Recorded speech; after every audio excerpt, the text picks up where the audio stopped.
God sent his son. They called him Jesus. He came to love, heal and forgive.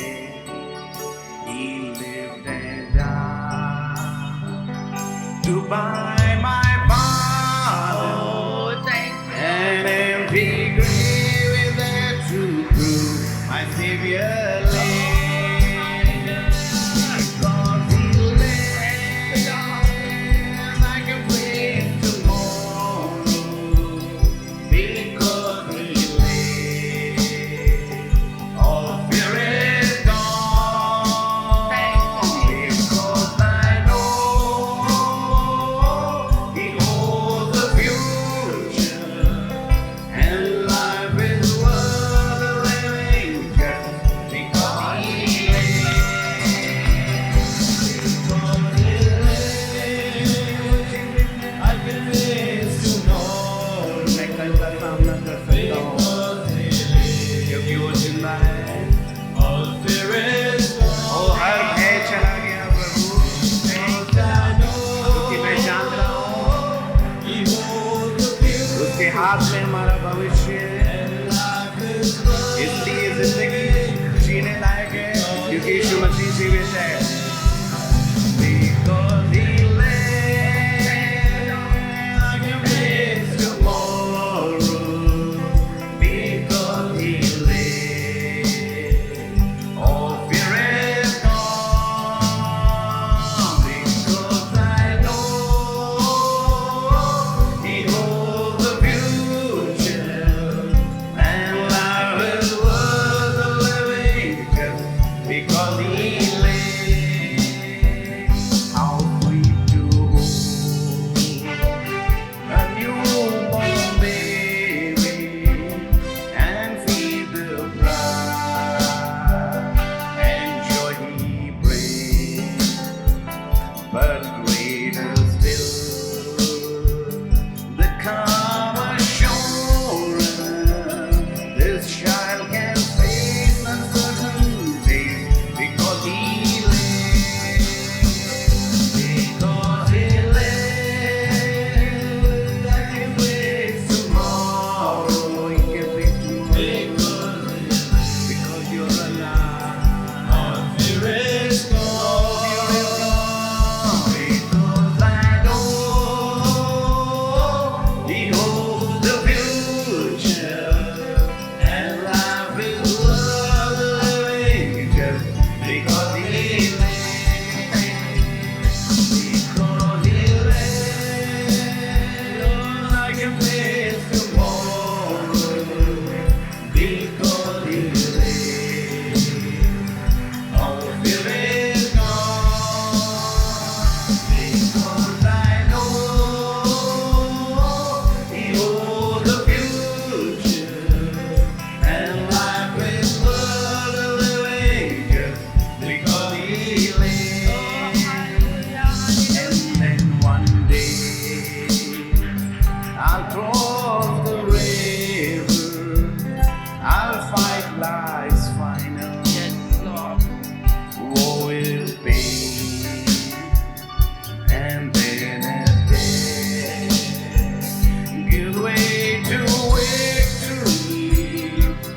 of the river, I'll fight life's final war with pain. Then and there, give way to victory. I'll see the lights of glory, and I know He lives.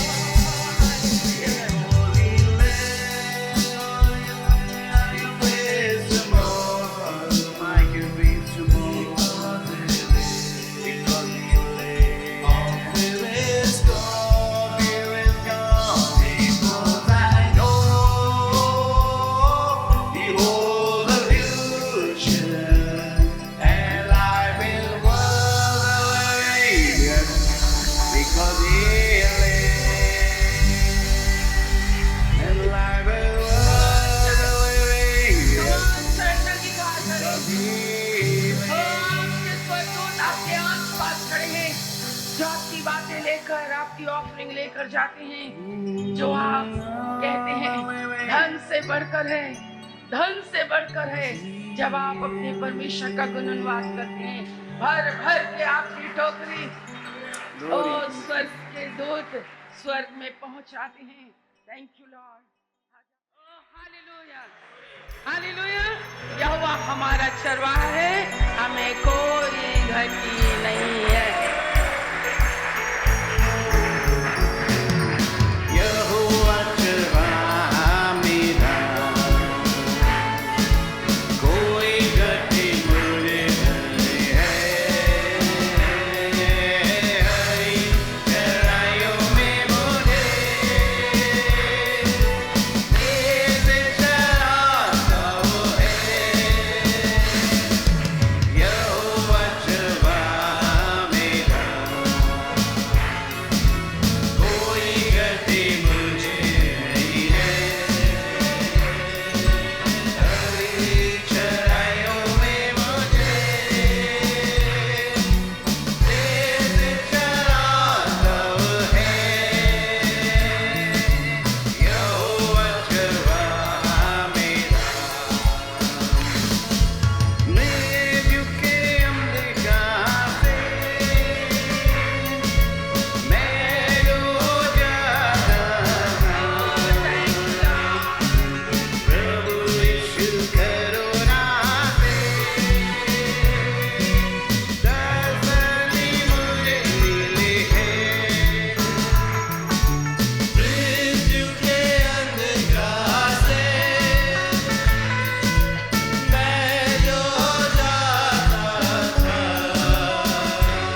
मेरा प्रभु कहता है आपस में प्रेम को छोड़ कभी किसी बात में किसी के कर्जदार ना रहना। एक यही परमेश्वर है, ना कर्ज लेता ना कर्ज देता। किसी के अधीनता में मत रहो, खुदा की अधीनता में रहो। वो हमारा स्वामी है, उसकी सेवा हम करें। बाहर से कहो तो विश्वास तो कहता है, विश्वास बोलता है। तो इतना विश्वास कहाँ से आएगा जब हम यीशु के चर्चे सुनेंगे। आज ये इसका कारण क्या है? अगर हम चर्च आते रहते, हम घरों में रहते, व्यवस्था सुन रहे हैं, इधर से सुन रहे हैं, इधर से निकाल रहे हैं। बाइबल क्या कहती है आपको और मुझको? हाँ जी, पढ़ें।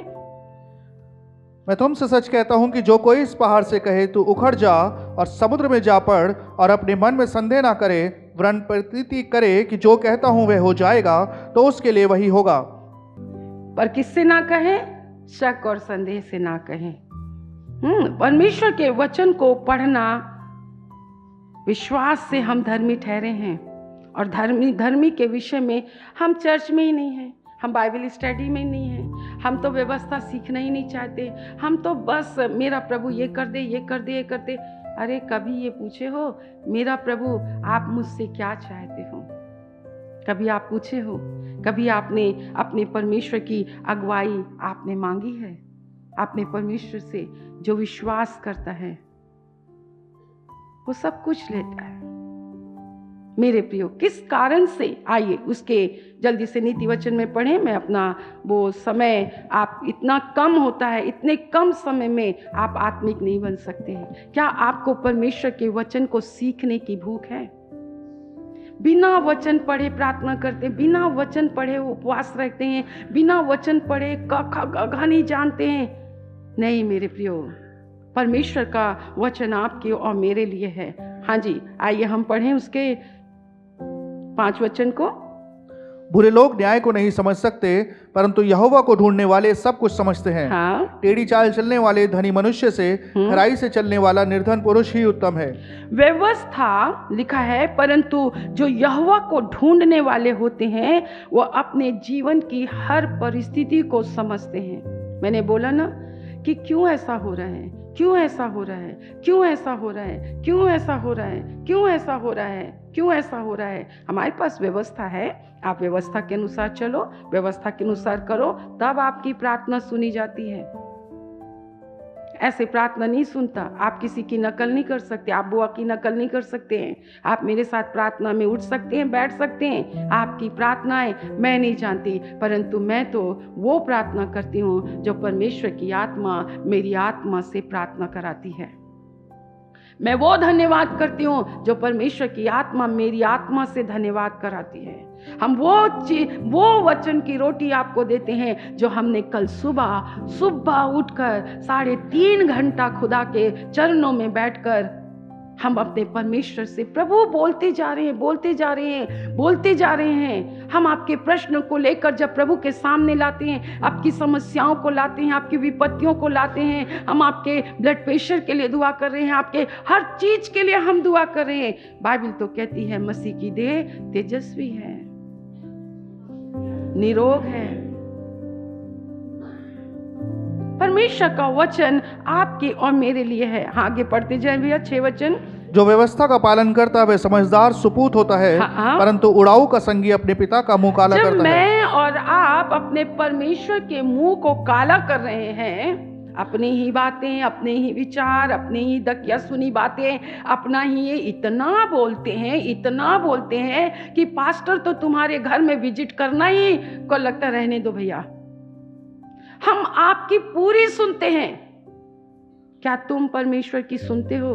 क्या तुम परमेश्वर के लोगों की सुनते हो? बाइबल क्या कहती है? टेढ़ी चाल चलने वाला धनी मनुष्य से खराई से चलने वाला एक विश्वासी पुरुष बहुत उत्तम है।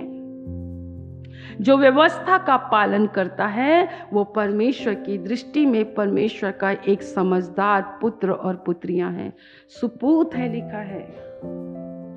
परंतु उड़ाऊ का संगी अपने पिता का मुंह काला करता है। उड़ गया, जो भी वचन, जो भी अभिषेक तुमको छूता है ना, सब उड़ जाता है। परमेश्वर का वचन है। आगे आप देखेंगे, मैं इतना तो नहीं कर सकती हूँ, पर 14 वचन आप पढ़ें, लिखा है जो मनुष्य निरंतर प्रभु का भय मानता रहता है वो धन्य है, आशीषित है। कितने लोग आशीषित होना चाहते हैं, स्वस्थ रहना चाहते हैं, हष्ट-पुष्ट रहना चाहते हैं, आपके घर में आपकी पत्नी सही रहे, आपके बच्चे सही रहे। हम थोड़ी ना अपने बच्चों के एक क्लास में 1000 रुपए खर्च कर रहे हैं, एक ट्रेनिंग में 1000 रुपए खर्च कर रहे हैं। ऐसा थोड़ी ना ट्रेनिंग में इतना पैसा खर्च करें और बच्चा ला रहा 5000 रुपए। ऐसा थोड़ी ना होता है। तुम अपने बच्चे को स्कूल में एडमिशन करा लिए, तुम्हारा बच्चा पढ़ ही नहीं पा रहा, सारी आशीषें तुम्हारी हो जा रही। आशीष में अंतर देखना चाहते हैं, प्लीज अपने स्थानों में खड़े हो जाएं।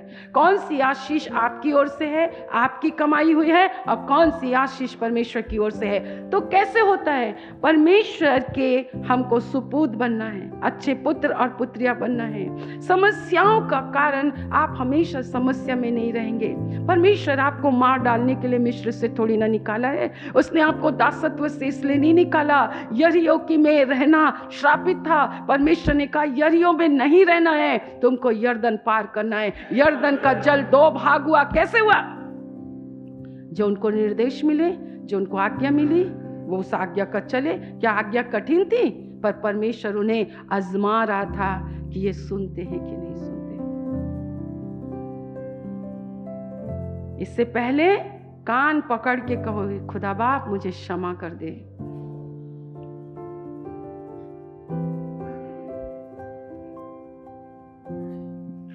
जो भी है ना, उसी में खुश रहो।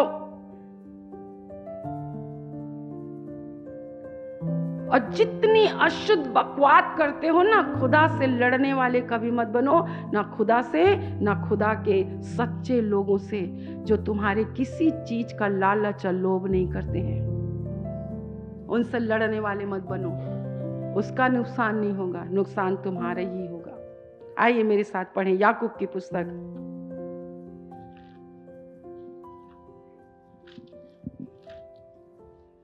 हमें मालूम है कौन सी आशीष परमेश्वर की ओर से है और कौन सी आशीष शारीरिक है, कौन सी आशीषें नौकरी हैं। ऐसी कोई आशीषें नहीं होती हैं जो मनुष्य को परमेश्वर से अलग कर दे। हम शक्ल दिखाएंगे, फिर आने वाली शक्ल दिखाएंगे, फिर उसके बाद नहीं। परमेश्वर का वचन कहता है, आइए याकूब की पुस्तक 3 अध्याय स्वर्गीय ज्ञान के विषय में है, उसका 13 वचन से हम पढ़ेंगे। तुम में ज्ञानवान और समझदार कौन है? तुम में ज्ञानवान और समझदार कौन है? याकूब अपनी पत्री में याकूब की कलीसिया, जो यीशु मसीह का भाई है, वो कह रहा है। अब ज्ञानवान और समझदार कौन है? ना समझी खुदा पसंद नहीं करता है, व्यर्थ की बातें परमेश्वर पसंद नहीं करता है। तुम में ज्ञानवान और समझदार कौन है? जो ऐसा हो वह अपने कामों को अच्छे चाल चलन से, वो अपने कामों को अच्छे चाल चलन से, नंबर 1, उस नम्रता सहित, नंबर 2, प्रकट करे जो ज्ञान से उत्पन्न होती है। ये 2 क्वालिटी आपके जीवन में, आपके काम में, आपके उसमें होना चाहिए। 14 वचन।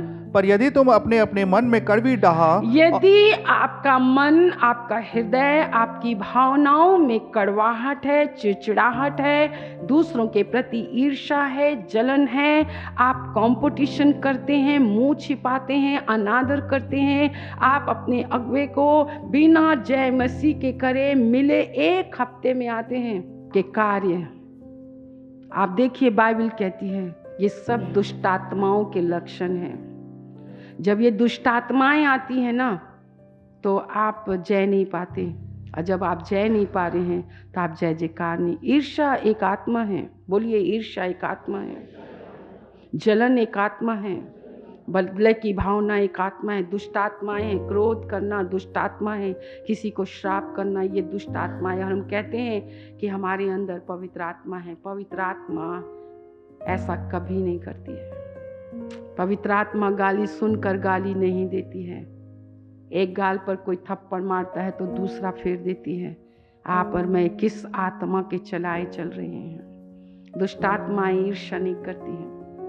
ईर्ष्या की आत्मा हमारे चेहरे में दिखाई देती है। 14 वचन फिर से पढ़ें। पर यदि तुम अपने अपने मन में कड़वी डहा और विरोध रखते हो, हाँ, तो सत्य के विरोध में घमंड ना करना और ना तो झूठ बोलना। देखो, हम सत्य के विरोध में घमंड करते हैं, डहा रखते हैं, और क्या लिखा है, झूठ बोलते हैं। विश्वास करते हो? हाँ, विश्वास करते हैं। यीशु मसीह प्रभु है? हाँ, यीशु मसीह तो मेरा प्रभु है, इसके सिया में, सच्ची में, मुच्ची में, और किसी के ऊपर भरोसा नहीं रखते। पहले परमेश्वर है, पहले परमेश्वर का घर है, पहले आत्मिक परिवार है, पहले परमेश्वर के साथ संगति। एनीबडी, कोई भी, चाहे भाई हो, बहन हो, जवान हो, जो भी है, यहाँ पर वचन रूपी दर्पण में हो तो अब मन फिरा लो, क्योंकि स्वर्ग का राज्य निकट आया है। अपने अंदर की दुष्ट आत्माओं को पहचानो। बिल कहती है, पढ़ो, सब मिलकर पढ़ो 14 वचन। पर यदि तुम अपने अपने मन में कड़वी डहा विरोध रखते हो, तो सत्य के विरोध में घमंड ना करना और ना तो झूठ बोलना। यह ज्ञान वह नहीं है जो ऊपर से उतरता है। सुन लीजिए, चर्चों में, सिखाने वालों में, उपदेशकों में, तुमको शिक्षा देने वालों में, आप उनके, क्या लिखा है, अपने कामों को अच्छे चाल चलन से उस नम्रता सहित प्रकट करो जो ज्ञान से उत्पन्न होता है। ये यीशु मसीह के विषय में है, बुद्धि यीशु मसीह के विषय में है। बाइबल 15 वचन। ये ज्ञान वो नहीं जो ऊपर से उतरता है, हाँ? वरन सांसारिक और शारीरिक और शैतानी है। आप देखिए, डा, ईर्षा, जलन, कंपटीशन करना, मुंह छिपाना, अपने से बड़ों के आगे इतना बोलना, ये सब दुष्ट आत्माओं के लक्षण है। ये सारी, मैं कुछ ज्यादा बोलना नहीं चाहती हूँ। 16 वचन देखो। क्योंकि जहाँ डहा और विरोध होता है, हाँ? वहाँ बखेड़ा और हर प्रकार का दुष्कर्म भी होता है। दुष्कर्म माने दुष्टता के कार्य, घर के अंदर, परिवार के अंदर, जीवन में, पति पत्नी में होना है। पति पत्नी को बच्चे देखते देखते, आपके बच्चे वही है ना जो आप हो। ये तो खुदा का फजल है ना कि खुदा ने तुम्हें मिस्र के दासत्व से निकाल कर लाया है। मैं आपको परमेश्वर के हृदय की धड़कन में आपको बताना चाहती हूँ, जो कल की मॉर्निंग परमेश्वर ने मुझसे इस नीति वचन और होशे नबी की पुस्तक को जब मैंने पढ़ के कंप्लीट किया, मेरे आंख से आंसू बहने लगे और मैंने कहा, आप बहुत प्यारे हैं, मेरे को आपसे बहुत प्यार होता है। आप वचन पढ़ोगे, आपको खुदा से प्यार होगा। उनकी सोच देखो मेरे प्रियो, ये रीति रिवाज और परंपराओं का परमेश्वर नहीं है। आपको आज उसने अवसर दिया। ये हमारे लक्षण हैं, ये संसारिक है, ये आत्मा, ये अभिषेक ऊपर का नहीं है, ये ज्ञान ऊपर का नहीं है, परंतु जो ऊपर से आता है वो कैसे होता है। 17 वचन। आइए अपने स्थानों में खड़े हो और ध्यान से उसे देखिए क्या लिखा है। हाँ, पर जो ज्ञान ऊपर से आता है वो पहले तो पवित्र होता है। नंबर 1 पवित्र होता है, वो पवित्र होता है। तुम ऐसे ही मर जाओगे, हारे हुए, निराशा। आपको मसीह की देह की उन्नति के लिए खुदा ने चुना है, खुदा के देह के अंग होने के लिए चुना है। क्या लिखा है, क्योंकि जहां डा विरोध होता है वहां बखेड़ा और हर प्रकार का दुष्कर्म होता है, और जहां दुष्टता वास करती है वहां जय जयकार नहीं होता, परंतु जहां दुष्टता नाश होती है वहां पर जय जयकार होता है। घमंड तो परमेश्वर बिल्कुल पसंद नहीं करता है, बिल्कुल नहीं। बाइबल कहती, पर जो ज्ञान ऊपर से आता है, प्लीज, हाँ, वो पहले तो पवित्र होता है, हाँ, फिर मिलनसार, हाँ, कोमल, हाँ, और मृदु भाव, हाँ, और दया और हाँ, अच्छे फलों से लदा हुआ, हाँ, और पक्षपात और कपट रहित होता है। देख लीजिए, ये है उत्तम आत्मा की क्वालिटी। आप ढूंढिए जिससे आप सीखते हैं। मेरे प्रियो, ये परमेश्वर का वचन है जो आपके हाथ में है। आपको क्या है, जो ज्ञान, आइए मेरे साथ पढ़े, जो ज्ञान ऊपर से आता है पहले तो पवित्र होता है। नंबर 1, आपको पवित्र होना है, आप पवित्र रहोगे। दूसरा, मिलनसार। कितनों से मिलते हैं?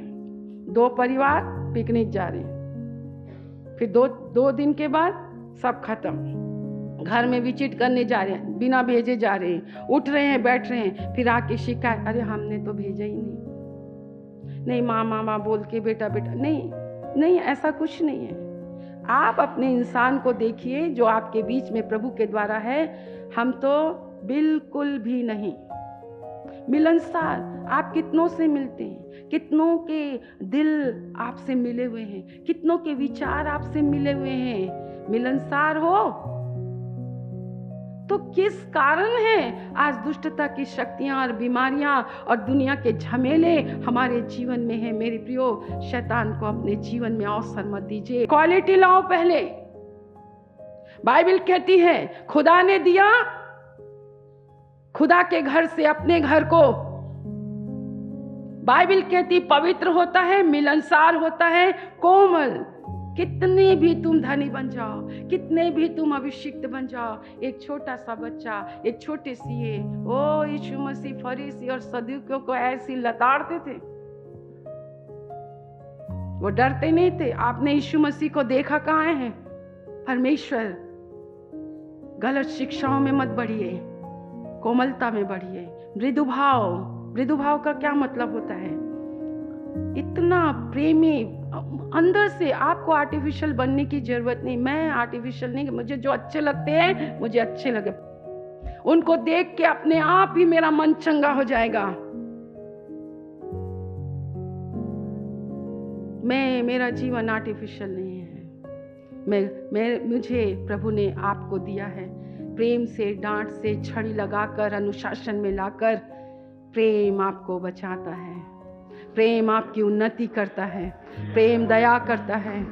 मेरे प्रियो, हमें कुछ नहीं चाहिए।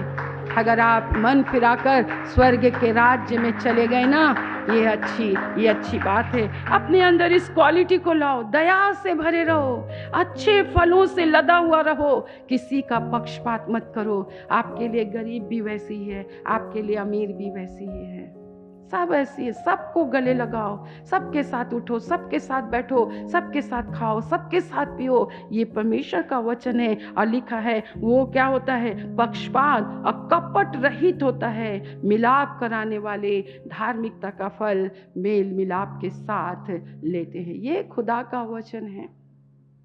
जो अपने मन को ये सुनने पर भी कठोर कर लेता है, वही विपत्तियों में पड़ता है। आपकी बोली को परमेश्वर अपने आप बदल देगा, आपकी भावनाओं को परमेश्वर अपने आप बदल देगा। बाइबल कितनी अच्छी बात, प्रेरितों के काम उसका 3 अध्याय, क्यों हम दुख में हैं। परमेश्वर का वचन आपके और मेरे लिए है। परमेश्वर ने अपने सेवक को उठाकर पहले तुम्हारे पास भेजा कि तुम में से हर एक को उसकी बुराइयों से फेर कर आशीष दे। ठीक है, समझदार बनिए। आशीष कब आती है? आशीष कहाँ नहीं आती है? परमेश्वर बुरा है क्या? कम से कम तुम्हें मार तो नहीं डाला, तुम्हें भूखा तो नहीं रखा है, किराया से भरने की सामर्थ तो दे रहा है ना कोई तो कमा रहा है ना। जिसमें है उसी में संतुष्ट रहो। परंतु इस वचन को देखो, बाइबल कहती है परमेश्वर ने अपने सेवक को, यहाँ पे यीशु मसीह नहीं दिया, अपना पुत्र नहीं बोला। कितनी नम्रता है मेरे पिता में, कितनी दीनता है मेरे यीशु मसीह में, कितनी दीनता है परमेश्वर के लोगों में, कितने झेलने की सामर्थ है। मेरे प्रियो, आप और मैं कहाँ खड़े होते हैं? कलीसिया में मनुष्य की आत्मा नहीं फैलनी है, परमेश्वर की आत्मा फैलनी है। इसलिए हम यहाँ पर दुआ में बैठे हैं। दुआ में आइए, दुआ में अपना समय व्यतीत कीजिए। जो परमेश्वर की दृष्टि में सही है वही कीजिए। उसका तो वायदा है, मिस्र की एक भी बीमारी को मैं तुझे छूने नहीं दूंगा। यहोवा राफा हूं मैं।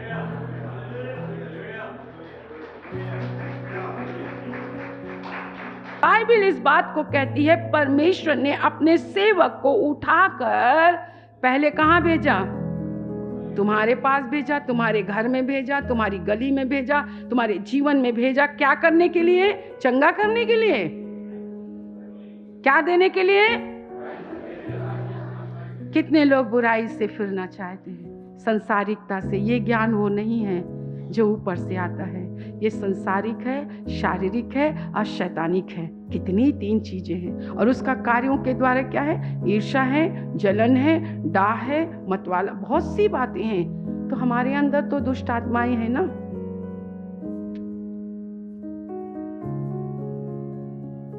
ये सब छोड़ना पड़ेगा, हुकूमत छोड़ना पड़ेगा, अधिकार और प्रभुता छोड़ना पड़ेगा, नैन मटकाना छोड़ना पड़ेगा, बुरी तरह से बोलना छोड़ना पड़ेगा, गाली गलौज छोड़ना पड़ेगा, प्रभु भोज खाकर शराब पीना, गाली देना, ये छोड़ना पड़ेगा।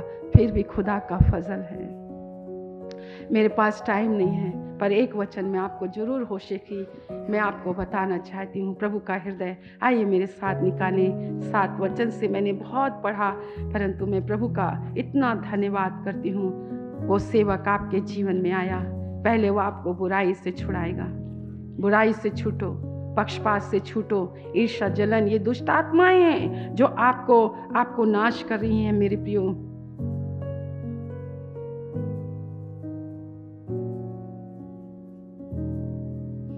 छः का 4 से हम पढ़ेंगे। हे प्रेम, मैं तुझसे क्या करूं? हे यहूदा, मैं तुझसे क्या करूं? तुम्हारा स्नेह तो भोर के मेघ के समान और सवेरे उड़ जाने वाली ओस के समान है। इस कारण मैंने भविष्यद्वक्ताओं के द्वारा मानो उन पर कुल्हाड़ी चलाकर उन्हें काट डाला और अपने वचनों से उनको घात किया, और मेरा न्याय प्रकाश के समान चमकता है। आप देखो, परमेश्वर का न्याय प्रकाश के समान चमकता है। वो आपकी और मेरे प्रेम के विषय में कहता है, वो तो स्नेह के भोर के ओस के समान है मेरे प्रिय। और हम इतना झूठ बोलते हैं। आगे, हाँ, क्योंकि मैं बलिदान से नहीं, स्थिर प्रेम से ही प्रसन्न होता हूँ। बलिदान से परमेश्वर खुश नहीं होता। जिस दिन आप परमेश्वर से स्थिर प्रेम करना शुरू कर देंगे ना, आपको आशीष मांगने की, चंगाई मांगने की, आजादी मांगने की जरूरत ही नहीं पड़ेगी। इस कारण आप कारण पूछते हो ना, आप कारण है, परमेश्वर की मर्जी है। प्रभु तू मुझे सामर्थ्य दे, मैं इस दुख को सह सकूं। तू मुझे शक्ति दे प्रभु, मैं इस दुख को सह सकूं। कम से कम विपत्तियों में डालकर वो कहता है, तू जी से मुझे ढूंढ, मैं प्रकट करूंगा, मैं तेरे को एक नया हृदय दूंगा। मेरे प्रियो, 7वां वचन देखो। परंतु उन लोगों ने आदम के समान वाचा को तोड़ दिया, उन्होंने वहां मुझसे विश्वासघात किया। आप सोचिए, आदम के समान उन्होंने क्या किया? हाँ, उसके 7 के 11 से हम पढ़ेंगे। इब्राहिम एक भोली पंडुकी के समान हो गया है, जिसके कुछ बुद्धि नहीं। वे मिस्रियों की दुहाई देते और अश्शूर को चले जाते हैं। जब वे जाएं, तब उनके ऊपर मैं अपना जाल फैलाऊंगा। मैं उन्हें ऐसा खींच लूंगा जैसे आकाश के पक्षी खींचे जाते हैं। मैं उनको ऐसी ताड़ना दूंगा जैसे उनकी मंडली सुन चुकी है। उन पर हाय, क्योंकि वे मेरे पास से भटक गए। उनका सत्यानाश हो, क्योंकि उन्होंने मुझसे बलवा किया है। मैं तो उन्हें छुड़ाता रहा, परंतु वे मुझसे झूठ बोलते आए हैं। हालेलुया। मैं तो छुड़ाता रहता हूँ, मैं तो छुड़ाता रहता हूँ, परंतु वो तो मुझसे भटक जाने के लिए ही है। मेरे प्रियो, आज आपके प्रार्थना भवन खाली है। एक समय था, मैं लोगों से कहना चाहती थी, कहाँ दूर दूर से लोग प्रार्थना भवन में आते थे। इसी प्रार्थना भवन में आके आज परमेश्वर ने आपको आशीषित कर दिया, परंतु आज आप और मैं आदम के समान झूठ बोलते हैं, विश्वासघात करते हैं, भटक जाते हैं। फिर तो मैं तो उनको छुड़ाता ही रहा हूँ, परंतु वो मुझसे झूठ, मैं ऐसे कई कारण बताऊंगी जो कल प्रभु ने मुझसे कहा। मेरे प्रियो, मैं रोने लग गई, मैं विलाप करने लग गई, मैं अपने आप में हो गई। मैंने, प्रभु जी आप मुझे सामर्थ्य देना पिता। मैं कभी अपने परमेश्वर को, वो लिखा है, मैं बलिदान से ज़्यादा स्थिर प्रेम चाहता हूँ, मैं अपना ज्ञान चाहता हूँ। मेरे प्रियो, मैं तो उनको छुड़ाता आया, परंतु वो मुझसे झूठ बोलते आए, भटकते आए। उन्होंने आदम के समान विश्वासघात करते आए। उनका प्रेम तो भोर के समान है। एक विपत्ति मैंने डाला, उन्होंने मेरा विद्रोह कर दिया। एक विपत्ति मैंने डाला, उन्हें मेरे वो करे। ओ अय्यूब से सीखें, क्या ये तेरी इबादत बिना स्वार्थ के करते हैं? परमेश्वर ने कहा, अय्यूब मेरी इबादत बिना स्वार्थ के करता है। और स्वार्थ की आत्मा लूसीफर की आत्मा है। आप परमेश्वर से आशीष कभी नहीं पा सकते हो। आइए अपनी आंखों को बंद करें। वो आपके धन नहीं चाहता, आपकी दौलत नहीं चाहता। मेरे प्रियो, हमारे पास तो वो भी नहीं है, हमारे पास तो सच्चा समर्पण भी नहीं है। ओ परमेश्वर कहता, मैं तो इनको छुड़ाता आया हूँ। आज आप जो कुछ भी हैं वो आपको पहले बुराइयों से छुड़ाएगा। आज जितनों के पास आशीष हो गए ना, वो बुराइयों में जा पड़े हैं, वो विद्रोही हो गए हैं। मैं तो उनको छुड़ाते आया हूं। ये अपने मन को कठोर करते हैं, इसलिए इनके ऊपर विपत्ति पड़ती है। और पवित्र आत्मा इनको इनके अविश्वास पर